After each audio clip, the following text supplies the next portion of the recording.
যখন একসঙ্গে বাংলাদেশের একটা অপশক্তি আমাদের ন্যায্য চাকরি প্রাপ্ত যে মানুষগুলা ইসলামী ব্যাংকে চাকরি করত, তাদের ৫,৫০০ লোকের বুকের মধ্যে লাথি মেরে এদেরকে চাকরিচ্যুত করে দেওয়া হয়েছে।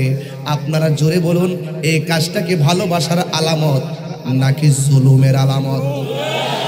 আরো বড় কোন কিসের আলামত? আপনার কি মনে হয় না জুলুমের বিচার হবে? আরো জোরে কোন, আরো জোরে কোন। ইন্নাল্লাহা ইউমাহিলু ওয়া লা ইয়ামহুল, ইন্নাল্লাহা ইউমাহিলু ওয়া লা ইয়ামহুল। আল্লাহ ছাড় দেয় কিন্তু ছেড়ে দেয় না।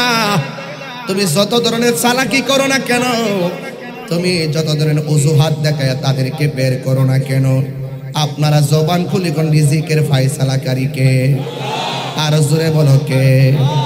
আল্লাহ তার করুণা কোথাও রিজিকের ফয়সালা করবে, কিন্তু তুমি যে জুলুম করেছো এই জুলুমেরও ফয়সালা হবে। কথা বলেন ঠিক কিনা? ইনশাআল্লাহ এটার বিচার হবে, ইনশাআল্লাহ হবে কিনা বলেন? এই পটিয়ার মানুষ এই কথাকে আমরা ভুলে যাব, ভুলে যাব। সাবধানতার সাথে অ্যালার্ট করে দিচ্ছি, জালেম কখনো স্থায়ী হয় না। কথা বলেন ঠিক কিনা বলেন? কার সঙ্গে কি বলো কি করো সবগুলোর হিসাব হবে। কথা বলেন ঠিক কিনা? চট্টগ্রাম বারোয়াউলিয়ার জায়গা, সেখানে তাদের সঙ্গে যদি লাল চোখ করে কোনো অপশক্তি প্রদর্শন করা হয়, ইনশাআল্লাহ ওই অপশক্তিকে আমরা ঈমানি শক্তি দিয়ে একদিন উড়িয়ে দিব ইনশাআল্লাহ। আরো বড় করে বলেন ঠিক কিনা বলেন? আমি গতকালও চন্দনায় এসে বলেছি, আজকেও বলছি, আমি তীব্র নিন্দা এবং ঘৃণা ভরে ওদের সিদ্ধান্তকে প্রত্যাখ্যান করছি। আর আমি দাবি জানাচ্ছি, এরা বাংলাদেশের নাগরিক, ওরা এই দেশে বেশি আসে নাই। এই দেশের একটা মানুষের সঙ্গে জুলুম করার আগে যেই ব্যক্তি তার চোখের দিকে তাকিয়ে, মনের দিকে তাকিয়ে ওই মানুষটাকে প্রত্যাখ্যান করে দূরে সরাইয়ে দেয়, তারা কখনো এই দেশের সভ্য নাগরিক হতে পারে না। কথা বলেন ঠিক কিনা বলেন? দেশের প্রতি দরদ লাগবে, দেশের মানুষের প্রতি ভালোবাসা লাগবে। কথা বলেন ঠিক কিনা? আজকে কি সেই ভালোবাসা আপনারা দেখতেছেন? শুধুমাত্র বোঝাই ইসলাম ইসলাম। আরে বেটা, ইসলাম কারে কয় এটা তো তোর 14 গোষ্ঠী জানেই না। কথা কন না কেন? ইসলাম তো আমরাও চাই। আমরা কি চাই না? ইসলাম দিয়ে আমার ঘরটা চলুক আমি চাই না? ইসলাম দিয়ে আমার জীবনটা চলুক চাই না? ইসলাম দিয়ে আমার সমাজ চলুক চাই না? আজকে এই মাহফিলগুলো কিসের অংশ? এই মাহফিলগুলো ইসলাম প্রতিষ্ঠিত করার, ইসলামের অনুমতি ঘরে ঘরে পৌঁছানোর একটি আলামত, একটা নিদর্শন, একটা পদক্ষেপ। কথা বলেন ঠিক কি বুঝাইতে চাই আমরা? ইসলাম ইসলাম। আরে বেটা, ইসলাম ইসলাম করস। যারা বাংলাদেশে ইসলাম আনছে তোরা দিয়ে আইসাই 90টা মাজার ভাঙ্গা লাইছে। সিন্নি খাইলেন কার দ্বারা, মোল্লা চিনলেন না। এই দেশে ইসলাম পালেন কার উসিলা, ইসলাম চিনলেন না। একটা নিন্দাও তো জানাতে দেখলাম না। আমাদেরকে শিরিক শিরিক কয়, মুশরিক মুশরিক কয়, মাজার পূজারি কয়। এই দেশ থেকে শিরিক তুলতে হবে। তোমরা জানো না, আমরা ওলি আল্লাহর মাজারে গিয়ে আমরা শিরিক করি না। ওলি আল্লাহর মাজারে গিয়ে ওলি আল্লাহর উসিলায় জিয়ারতের মাধ্যমে আল্লাহর সঙ্গে পীড়িত করি।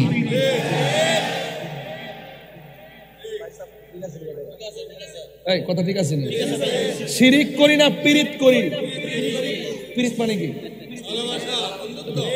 দাঁড়াগো দাঁড়াও, পীড়িত মানে কি?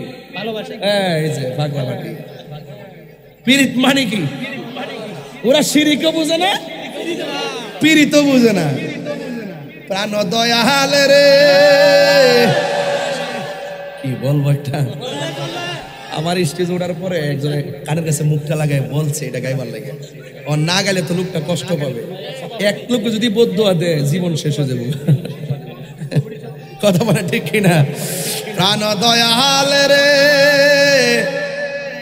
গৃহস্থেরা দলে দলে হাঁস মুরগি কতই পালে, সন্ধ্যা হলে ডাক দিয়া লয় ঘরে, যার যত পালিত ছিল সকল রে তো ঘরে নিল, আমি একা রইলাম অন্ধকারে প্রাণ দয়াল রে। সন্ধ্যা হইল ডাকি দিলে না মরে। সুবহানাল্লাহ কইতেন না? এ সভাপতির খুঁজতে খুঁজতে আমি অন্ধ হয়ে যেতেছি, ডাইনে চাইলাম পাবে তাকাইলাম, দেখি যে শুরু করলাম সভাপতির দেখা মাঝখানটা দেখি নাই। যাক, আসার পরে একটু আরাম করে বসেন। প্রাণ দয়াল রে,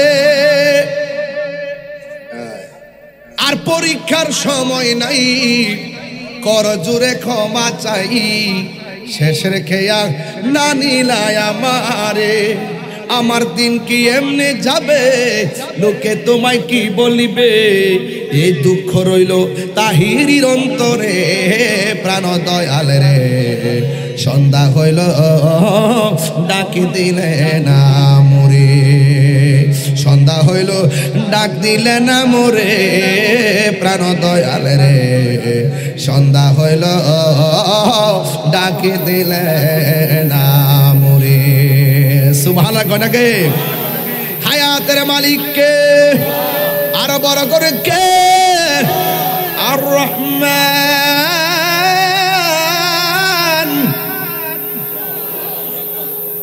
আল্লামাল কুরআন খলাকাল ইনসান আল্লামাহুল বায়ান। الشمس والقمر بحسبان والنجم والشجر يسجدان। সেজদা পাওয়ার মালিক কে? আল্লাহ বলছে যারা ভালো কাজ করে তাদেরকে সহযোগিতা করো, আর যারা তাকওয়াবান তাদেরকে সহযোগিতা করো। আবার দ্বিতীয় স্ত্রী বলছে যারা গুনার কাজ করে তাদেরকে সহযোগিতা করবা না, যারা সীমা লঙ্ঘন করে তাদেরকে সহযোগিতা করবা না। আপনারা জবান খুলে কোন ভালো মানুষদের পাশে থাকতে হবে। সিদ্ধান্ত কার? আরো বড় করে বলি, সিদ্ধান্ত কার? এই জন্য আল্লাহ রাব্বুল আলামিন এই পৃথিবীর মধ্যে পাঠিয়ে দিয়েছেন, আল্লাহ পাকের গোলামি করা লাগবে। এই জন্য আমার আল্লাহ রাব্বুল আলামিন বলে দিয়েছেন, আল্লাহ রাব্বুল আলামিন বলে দিয়েছেন, ইন্নাল্লাযীনা ইয়াকুলুনা আমওয়ালাল ইয়াতামা যুলমা। আল্লাহ বলে নিশ্চয়ই যারা ইয়াকুলুনা ভক্ষণ করবে আমওয়ালাল ইয়াতিমা ইয়াতামা এবং আমওয়ালাল ইয়াতামা এতিমের মাল সম্পদ যুলমান, তারা জুলুম করেছে। কথা বলেন ঠিক কিনা? সমাজের ভিতরে এতিমের সম্পদ ভক্ষণ করে খাওয়ার মানুষ আছে না নাই? কিন্তু যারা খাবে এটা কি ভালো কাজ না জুলুম? এই জুলুমের হিসাব আছে না নাই? এরপর আল্লাহ বলছেন ইন্নামা ইয়াকুলুনা ফি বুতুনিহিম নারা ওয়া সায়াসলাউনা সাঈরা। যারা এতিমের মাল ভক্ষণ করে খাবে এরা যেন টাকা খেলো না, এরা যেন সম্পদ খেলো না, এরা যেন নিজেরা আগুন ভক্ষণ করলো।